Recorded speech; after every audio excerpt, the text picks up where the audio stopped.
This is North Carolina's oldest town, historic Bath, located here behind the Outer Banks.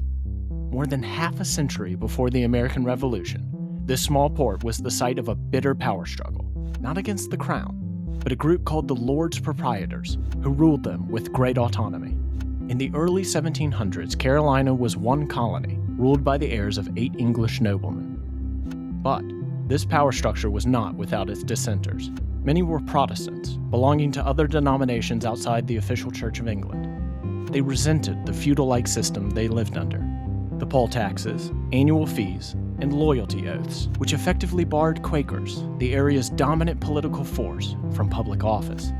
What followed was decades of political chaos, and eventually, an armed rebellion. A colonial official named Thomas Carey outfitted a ship, sailed into the Albemarle Sound, and tried to overthrow the government by force. British Marines from Virginia put Carey's rebellion down, but it wouldn't be the last. By 1729, the proprietors' colonies were so plagued with problems that the British Crown bought them out and took back direct control of North Carolina.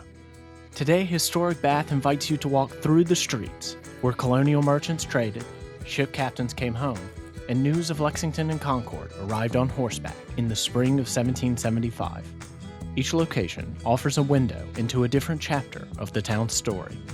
The Palmer Marsh House, the Bonner House, and the historic Bath Exhibit Center, housed in a renovated 1922 schoolhouse and free to visit Tuesday through Saturday.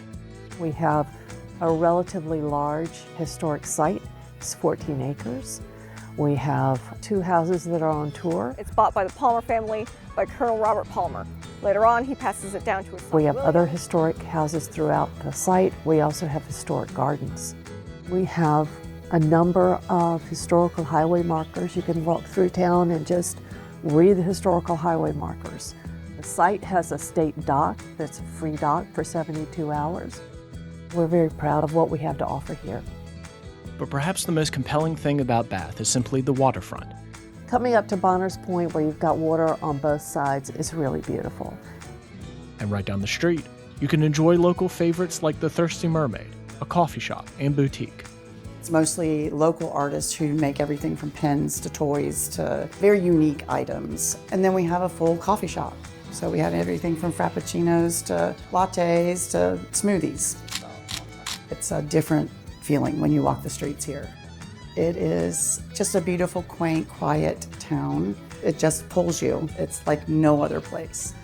When you come to visit Bath, you really should take the time to come through and see the exhibit. It has some specific artifacts in it that are unusual, and it does a good job of telling you the story of Bath. Being North Carolina's first town, I think, is very important, and to realize that we came really from very humble beginnings. People came here and worked to make their way. There's a part of you that, really can look out over the water and imagine what it was like 300 years ago. What was once the capital of the colony is now a small town with a long history. To plan a visit to historic Bath, North Carolina's oldest town, go to historicsites.nc.gov and search for Bath. The Thirsty Mermaid is located in Bath at 103 South Main Street, and they're open Monday through Saturday from 8 a.m. to 5 p.m. and on Sundays from 10 a.m. to 3.